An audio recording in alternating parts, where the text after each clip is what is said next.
Hello, good morning, Annie. Kamusta? Kamusta naman?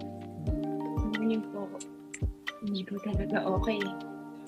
Kamusta naman yung week mo? Yung school, family, and friends?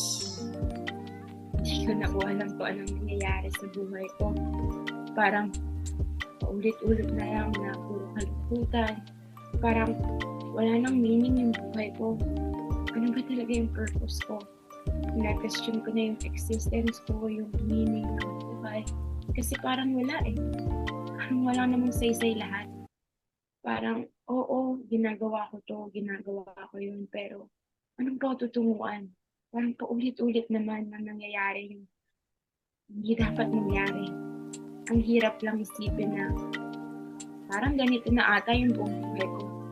Naiisip ko na nga po yung thought na give up na lang, na huwag na mabuhay, tapusin na lahat, kasi parang useless naman po yung suffering ko. So, Annie K, no, I understand where you're coming from. And totoo, mahirap sa generation nyo. Like sabi mo nga, habitual na lang, paulit-ulit na lang yung mga nangyayari. And feel mo, wala nang saysay yung buhay mo. So, lahat ng negative thoughts, so it's bombarding your mind. Kaya, yun, mahirap kahit kanino ang sumabak sa buhay. We all have our own sad stories. And I want you to know that your feelings are valid. And let me remind you that you're not alone. You have us, you have your family. And in fact, many people are going through that kind of battle then, So between your mind and the outside world. So allow me to share you a story of a philosopher who also, like you, questions life's meaning. And also, he introduced philosophy of the absurd. So let's get to know Albert Camus. Good day, viewers. Have you ever wondered if there's a purpose to your life? Does it have meaning? Or have you ever thought of ending things?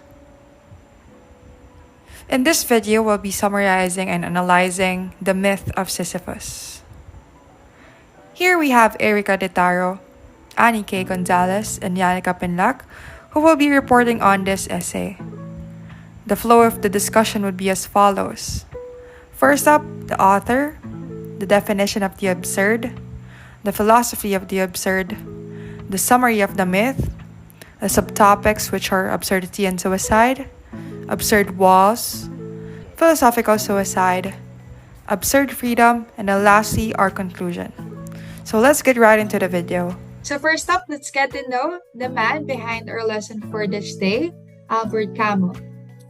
Albert Camus was born in the small town of Mondovi, Algeria on November 7, 1913. He is a mid-20th century French-Algerian philosopher, journalist, playwright, novelist, and essayist. He is best known for his novels The Stranger, The Plague, The Fall, and of course, The Myth of Sisyphus. He also made the concept of the absurd and the revolt. He won a Nobel Prize for Literature in 1957. And also, he was the first African-born writer to receive this award. Also, he is the second youngest recipient of this prize. He finished his bachelor's and graduate degrees in philosophy and sociology in the University of Algiers. And on January 4, 1960, Camus was killed in a single car accident. Definition of absurd. According to Merriam-Webster, absurd is the state or condition in which human being exists in a rational and meaningless universe, and in which human life has no ultimate meaning.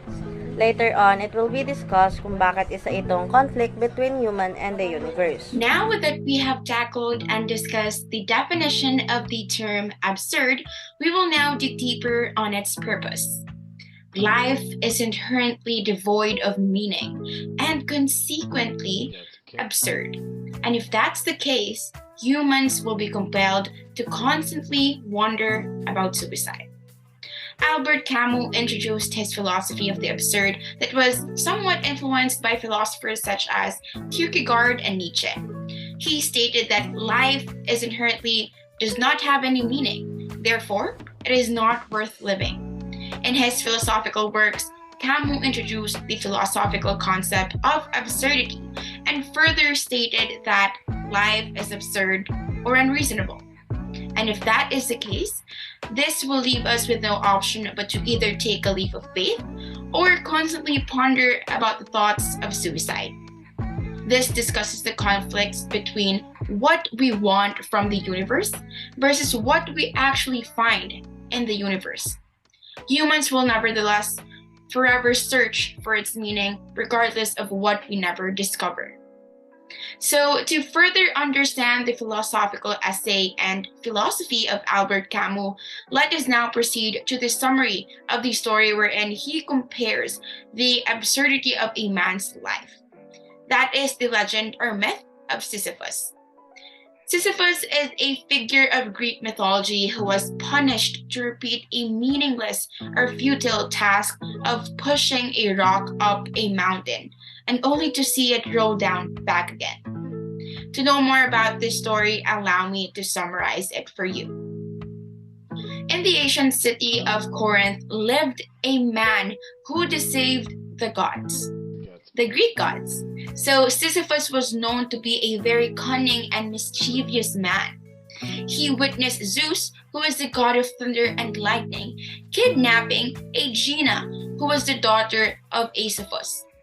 Asiphus is the god of river. He informed Asiphus about the kidnapping that he witnessed,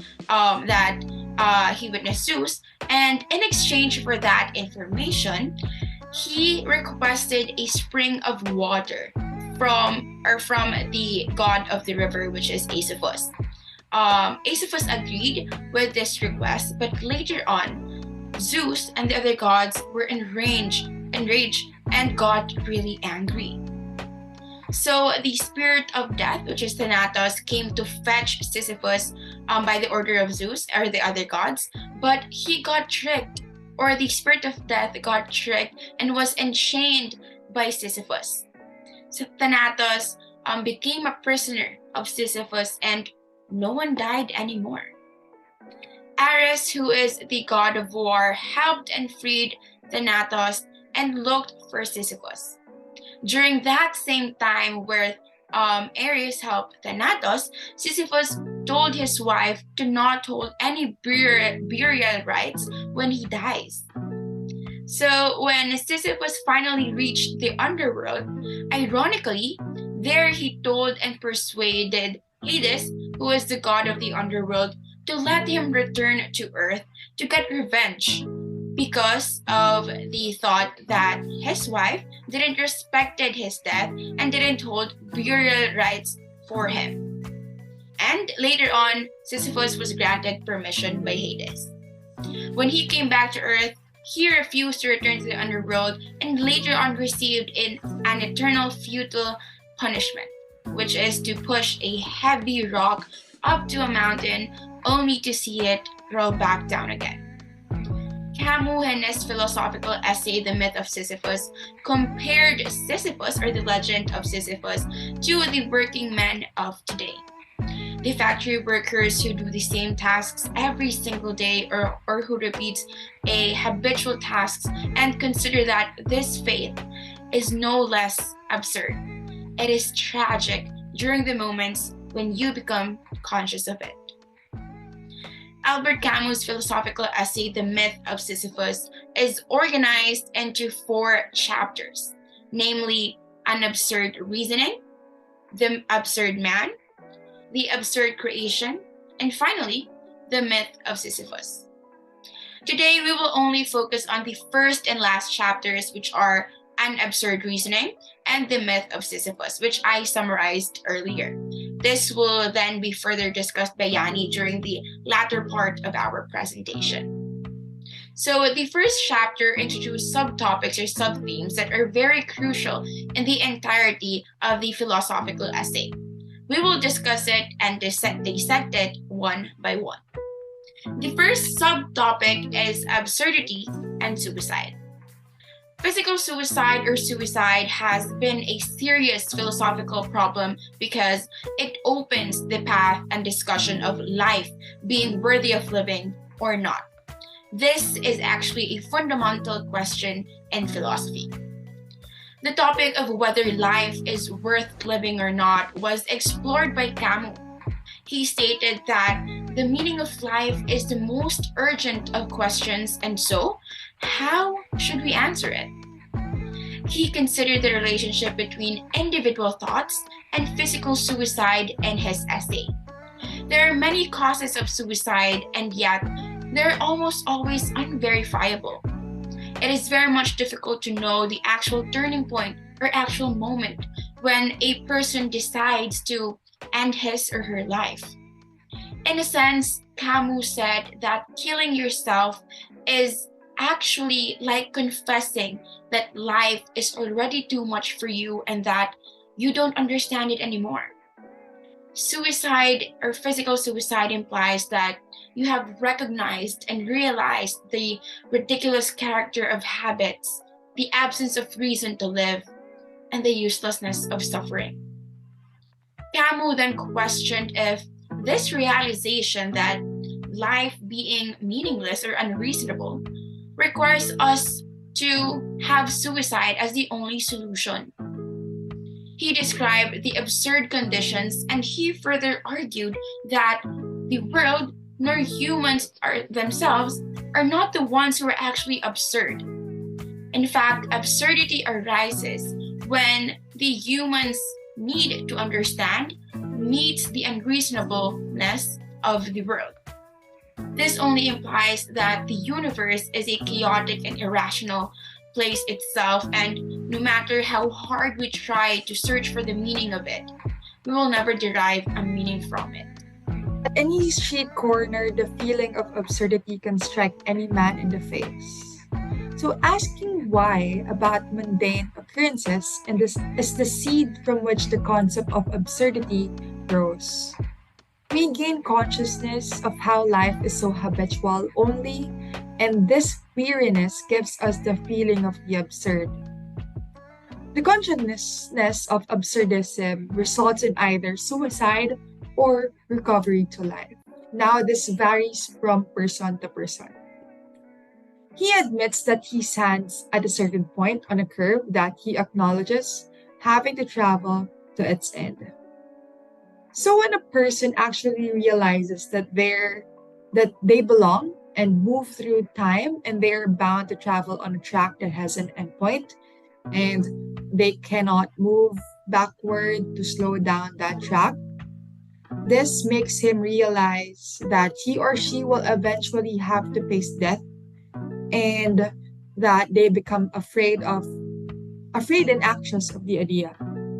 However, some people are still hopeful for the presence of tomorrow. Additionally, Camus questions that, for he believes that time should be their enemy since tomorrow or the next day leads them closer to death. Absurdity manifests when people are uncomfortable with their humanity. In a moment of clarity, we feel disconnected from the world when we don't accept reasons for what life is all about. Absurdity happens when there is a confrontation between the world and the mind. What is absurd is the confrontation of the irrational world and our longing for clarity. Thinkers like Heidegger, Jaspers, Chestov, and Husserl try to approach irrationality. Martin Heidegger totally believes that anxiety is the only reality possible for humans, and as a result of this absurdity. This anxiety is only a temporary, fleeting fear for most people who are lost in the world and its diversions. However, a lucid person who is aware of this absurdity becomes conscious of this anxiety, and that he realizes that the world has nothing to offer him for solace and comfort. Thus, he turns that anxiety into anguish, which may lead to suicide. Karl Jaspers disclosed the flaws in the illusory systems that people have created to comfort themselves. He then still tried to find the divine secrets of the world. In the end, despite believing that in verbatim, everlasting nothingness seems that the only reality, and here medieval despair seems the only attitude. And when a person faces the irrational, they seek and long for happiness and reason. This is when the absurd is born. When there is a confrontation between the human need and the unreasonable silence of the world. Camus believes that the world is meaningless, and when a person is confronted with this irrationality, he or she tries to seek happiness and reason in it. One response to the absurdity of life is suicide. Much more commonly, we commit suicide in a figurative kind of way, and Camus calls this figurative way as philosophical suicide. But what is philosophical suicide? Well, philosophical suicide is a way of killing off the inquiring and honest part of our minds. The part of our minds that would allow us to recognize exactly how absurd and futile and meaningless life is. It is a way of sort of shutting down that part of our native curiosity down, killing off that part of our perceptual field. Well, there are many ways, but the way that he looks at particularly has to do with the belief in God. So the question is, how is believing in God a way of killing off part of our minds and part of our perceptual fields? Well, here's how it works. Basically, we believe in God for two reasons, one of which has to do with our longing for definite answers to the questions that naturally occur to us as human beings. Fundamental questions like, where did the universe come from? Where did we come from? Or where are we going, especially after we die? So those kinds of questions are natural enough for human beings because we have a reflective capacity and cognitive capacity. And so it's a very natural thing for us to wonder about them. But the thing is, when we consider about them and we look to life itself for answers, life does not provide answers to those kinds of questions. Life does not tell us where we come from, where the universe came from, or what's going to happen to us after we die. We look to life to those kind of answers, and life just meets us with a kind of impassive silence, and it's a very anxiety-provoking thing. So, philosophical suicide is a response to the absurdity and futility of life. Again, by shutting those kind of questions, especially by providing easy stopgap answers to them. So believing in something performs a kind of psychological function for us because it alleviates our anxiety about how absurd our existential predicament is. Although life is absurd in any number of ways, for Camus, this is the most central way that we don't get the last thing we get, is the answers for which we long most for. And so believe in God, or any sort of religious structure, or any sort of doctrine that would seemingly provide answers to those kind of fundamental questions, is for him a form of philosophical suicide. Camus interposes these existential philosophers to try to judge the confrontation with absurdity. Karl Jaspers revealed that impossibility of constituting the world as a united. He claimed to find transcendence with it in the end. Chestov, on the other hand, claimed that the absurd is God, and he suggested that we need God only to help us deal with the impossible and incomprehensible things happening in our lives. Kierkegaard is known for making the leap of faith, and where he identified with the irrational with God himself. The leap of faith requires the individual to reject their personal ability to seek out meaning, rationality. Husserl claims to obey the desire to escape, but the final leap restores in him the eternal and its comfort. Camus notes that previous philosophers, including Martin Heidegger, Karl Jaspers, Soren Kierkegaard, and others, have all confronted the absurd and attempted to reconcile it. The problem is that all their conclusions, in the end, is what we call philosophical suicide. Any attempt to resolve the feeling of dissatisfaction is equal to an attempt to escape from absurdity. And philosophical suicide is also a form of escapism from the absurdity of the world. Absurd freedom.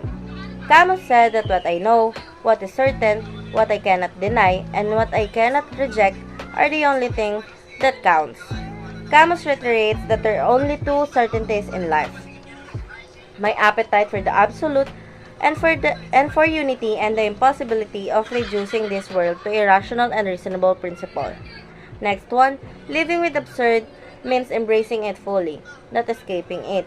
Self-annihilation is merely a means of escape, in much the same way that hope is a way of sidestepping the absurd. Instead of suicide, man should revolt against the absurd by living with the certainty of a crushing fate without the resignation that ought to accompany it. Suicide will constitute an elimination of absurd freedom and therefore is not a rational solution. Camus sees three consequences of the absurd: my revolt, my freedom, and my passion. These are the three key principles of Camus' response to the absurd. First one must revolt against being defeated by the absurd by keeping it in constant view.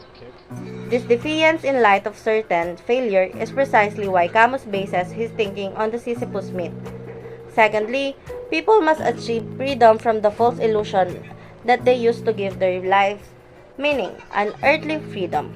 Thirdly, people must have the passion to live in such a way that gives total commitment to the present moment. And now, let's go to the conclusion, which is the last part. Sisyphus is a mortal condemned by the gods to roll a rock to the top just to fall back to the bottom. Its fate is to keep returning to the rock in order to push it up again. For Camus, Sisyphus is the absurd hero, through his passion and his torture. It seems strange that Camus claims Sisyphus as the absurd hero, given that Sisyphus would undoubtedly prefer to be living his earthly life again. He doesn't embrace his fate, but simply has no choice in that matter. He sees Sisyphus as owning his fate in the same way that the absurd man does. Lastly, Camus says that idle Sisyphus at the foot of the mountain. Camus suggests there is a kind of intimacy between Sisyphus and his stone, and that increasing his knowledge of each atom constitutes a kind of acceptance of his fate on Sisyphus' part. But the final line here is intriguing because of the word imagine. The reader might consider that imagining constitutes a form of illusion. If Sisyphus isn't happy, perhaps imagining that he represents the kind of false hope that Camus has previously rallied against. Thank you for listening. That will be all for the R8, The Myth of Sisyphus.